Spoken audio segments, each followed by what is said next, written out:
O Congresso Nacional aprovou 27 projetos, um total de 27,1 bilhões em créditos adicionais ao orçamento. Créditos adicionais são aqueles créditos destinados a suplementar, a colocar mais recursos em programas que já existem, que já estão previstos no orçamento. Na prática, os programas dos ministérios recebem dinheiro adicional ao que foi previsto na proposta orçamentária. A maioria desses projetos foi aprovado em bloco pela Câmara dos Deputados e pelo Senado Federal. Só foi a voto, e apenas na Câmara, o PLN 3020, que destinou 6,1 bilhões basicamente para programas de infraestrutura. 307 deputados votaram pela aprovação do projeto e 126 votaram contra. A polêmica sobre esse assunto é que os deputados de oposição ao governo questionaram os remanejamentos que foram feitos e que retiraram 1,4 bilhão do Ministério da Educação. Esses recursos serão distribuídos aos Ministérios do Desenvolvimento Regional, da Infraestrutura e da Saúde. E para falar sobre esse assunto, os nossos convidados dessa edição do programa são os deputados Marcelo Ramos, do PL do Amazonas, e o deputado Paulão, do PT de Alagoas. Eu sou Fernando Gomes e este é o Câmara Debate, agora gravado em formato digital.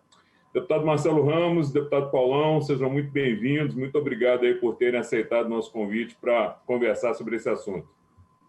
Olá, Fernando. Alegria poder dialogar com o deputado Paulão, que é um homem experiente e certamente movido pelos melhores propósitos de servir ao Alagoas e ao Brasil. Fernando, é um prazer participar desse programa, cumprimentar o Marcelo de forma destacada dos internautas. Obrigado, deputado. Deputado Marcelo Ramos, eu vou começar pelo senhor. Qual a sua posição em relação aos remanejamentos que foram feitos pelo PLN 3020? A destinação dos recursos mais adequada era essa mesmo? Vejam só, se tivesse sido mantida a lógica de retirar 1 bilhão e 400 milhões da educação, é óbvio que teria a minha reação e eu estaria aqui ao mesmo lado do deputado Paulão na crítica aos remanejamentos. Acontece que a condição imposta, inclusive pela oposição, legitimamente de votação do PLN 30, foi a retirada do PLN 29, com o compromisso do presidente Davi Alcolumbre e das lideranças do governo, em especial do senador Eduardo Gomes, líder no Congresso Nacional, de recompor 1 bilhão e 400 a partir de portarias, e por isso foi retirado o PLN número 29. Então, se você garante recursos para a infraestrutura sem retirar recursos de uma área tão sensível como a educação, é óbvio que isso é importante para o Brasil. Ninguém sai de um período de crise sem investimento em infraestrutura. Investimento em infraestrutura faz a roda da economia girar, investimento em infraestrutura gera emprego rápido na área da construção civil, e investimento em infraestrutura projeta para um futuro de retomada do desenvolvimento.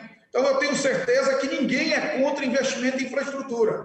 Nós poderemos ser contra a retirada da educação para a infraestrutura. A partir do momento que houve um acordo avalizado pelo líder do governo e pelo presidente do Senado, presidente do Congresso Nacional, de recompor os recursos da educação, não tem como ser contra uma medida como essa, que mantém os recursos da educação e garante recursos para a infraestrutura, que é uma área fundamental para a retomada do crescimento do nosso país. Okay. Deputado Paulão, vamos ouvir o senhor agora. Eu faço a mesma pergunta. Qual é a posição do senhor em relação aos remanejamentos desse PLN? E pedir também que o senhor considerasse essa última fala do deputado Marcelo sobre a proposta do governo de voltar com esse recurso para a educação tão logo o PLN 29 seja apreciado. Fernando e Marcelo, veja bem, primeiro você teve na abertura, Fernando, deu ênfase ao corte que o governo fez no orçamento de 1,4 bi para as universidades e institutos federais. Aceitar isso é você colocar por terra a educação pública gratuita no Brasil, principalmente na universidade. É um foco que o presidente Bolsonaro elegeu, eleger como inimigos principalmente as universidades federais, e é um segmento importante do pensado contraditório do Estado Democrático de Direito.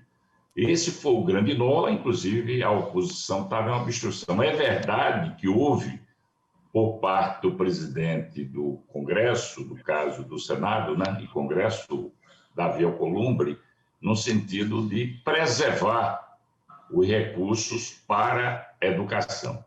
A gente sabe que é uma decisão que ele tomou, mas como vai se comportar essa base do governo, principalmente o centrão, em relação ao presidente Bolsonaro, que a pressão será muito grande.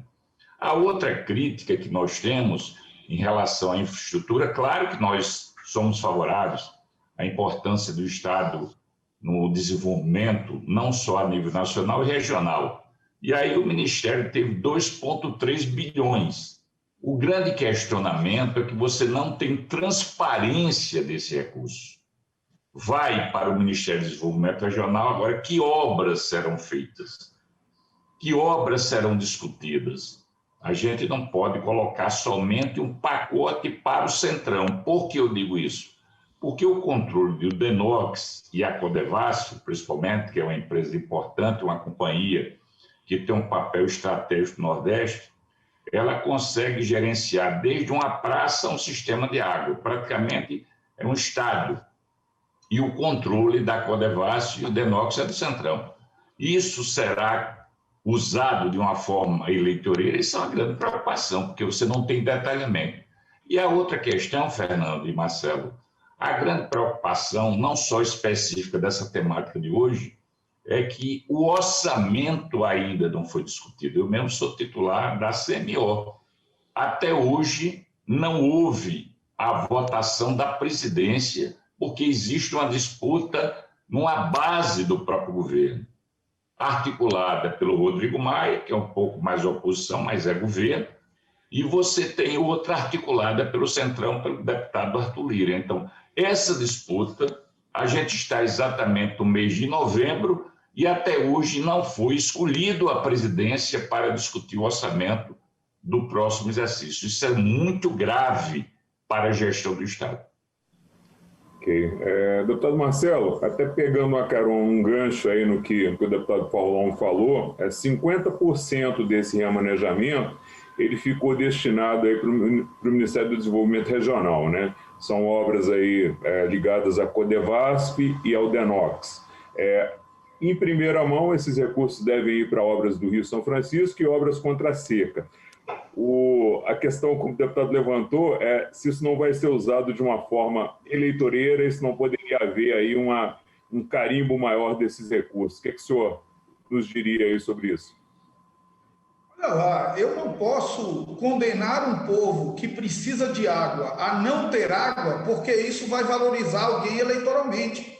Então não dá para colocar isso na conta. A conta que eu faço não é quem vai ser beneficiado ou contrariado eleitoralmente com a execução dessas obras, mas é se elas vão efetivamente mudar a vida das pessoas ou não. E como eu enxergo que são obras de natureza prioritária, relacionadas ao São Francisco, relacionadas à distribuição de água no Nordeste, pouco me importa. Se tiver alguma obra aqui no Norte, pouco me importa se ela vai valorizar algum outro deputado. O que me importa é se ela vai mudar a vida das pessoas.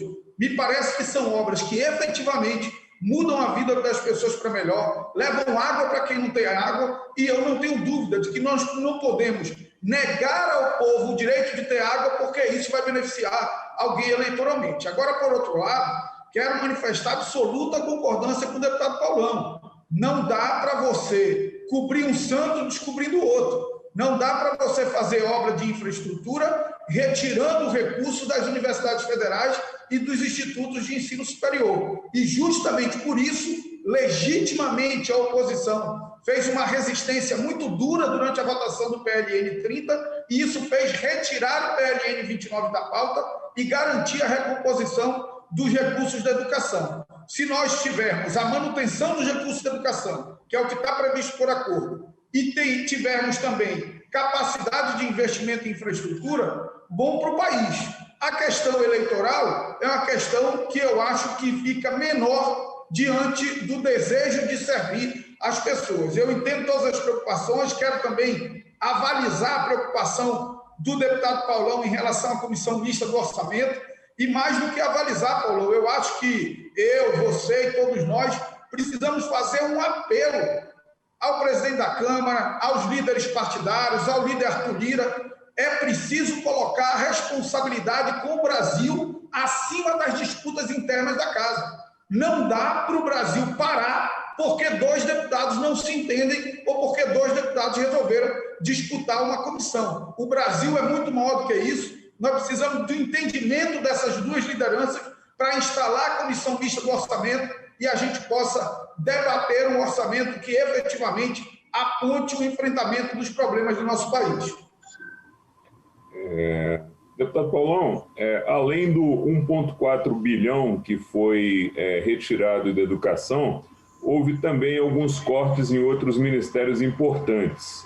Foram retirados 385 milhões do Ministério da Cidadania e cerca de 300 milhões do Ministério da Justiça e Segurança Pública, que também são áreas importantes. Como é que o senhor se manifesta sobre isso? Qual a sua opinião sobre isso?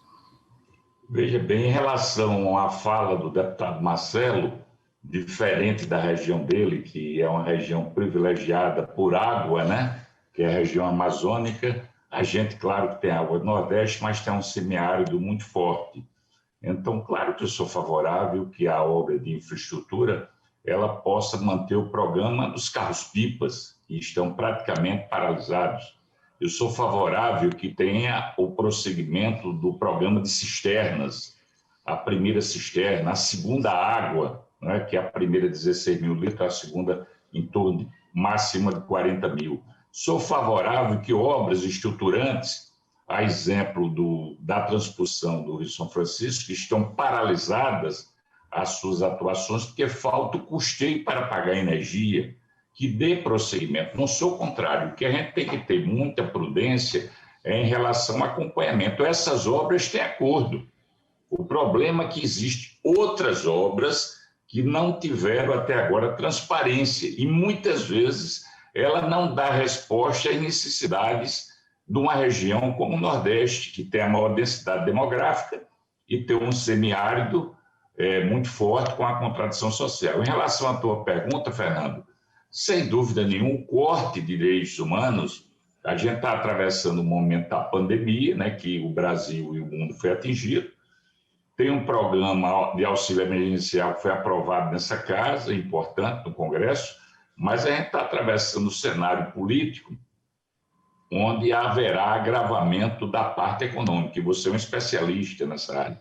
Então, essa rede, essa malha social, ela tem uma capilaridade importante e a vulnerabilidade que existe em relação ao programa de direitos humanos. É um programa, inclusive, um orçamento baixo em relação a outros ministérios, que houve um corte. É uma prova que o Bolsonaro ele não tem nenhuma ligação, nenhum amor, nenhum compromisso em defesa da dignidade da pessoa humana. Deputados, o nosso programa já está chegando ao final. Eu pediria aos senhores aí que usassem esse último minuto para suas considerações finais sobre o assunto e qual a expectativa aí de cada um dos senhores em relação ao desenrolar dessa questão envolvendo o Ministério da Educação. Esse 1,4 bilhão volta realmente em breve no PLN 29?